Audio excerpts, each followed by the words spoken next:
Shivanshu recording studio बानावर Kishanganj. Music by Aditya.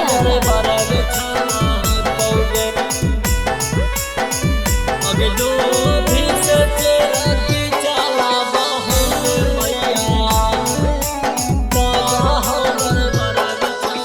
दो भी से तेरा की चाला बाहोगे मैया, लागा हो डर बरा बेछौला हकौगे मैया, डर बरा बेछौला। अगे दो भी से तेरा की चाला बाहोगे मैया, लागा हो डर बरा बेछौला हकौगे मैया, लागा हो डर बरा बेछौला हकौगे। अगे देखी बसिंजरा गरिया घुमा बाहोगे मैया, लागा हो डर बरा बेछौला हकौगे मैया, लागा हो डर बरा बेछौला हकौगे, लागा हो डर बरा बेछौला हकौगे, लागा हो डर बरा बेछौला हकौगे। अगे दो भी से तेरा की चाला बाहोगे मैया, लागा हो डर बरा बेछौला हकौगे।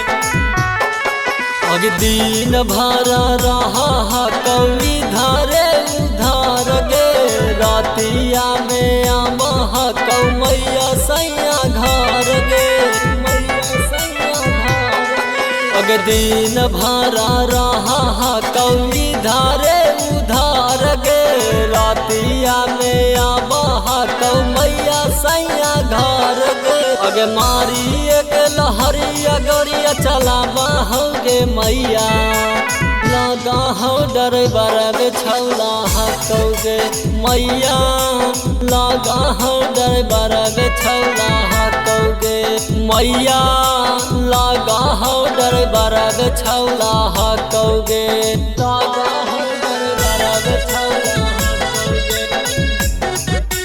लागा हो डर बरा बेछौला हकौगे।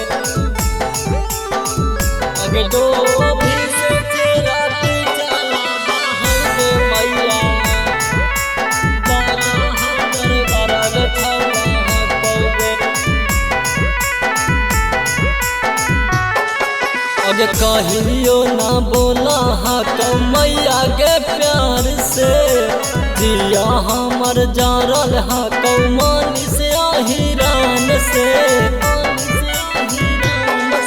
अगे कहियो ना बोला हक मैया के प्यार से, दिया हमर जारल हक मान से आहिरान से। बारी हमरा छौला साता बाहोगे मैया, लागा हो डर बरा बेछौला हकौगे मैया, लागा हो डर बरा बेछौला हकौगे मैया, लागा हो डर बरा बेछौला हकौगे। शिवांशु रिकॉर्डिंग स्टूडियो बानावर किशनगंज।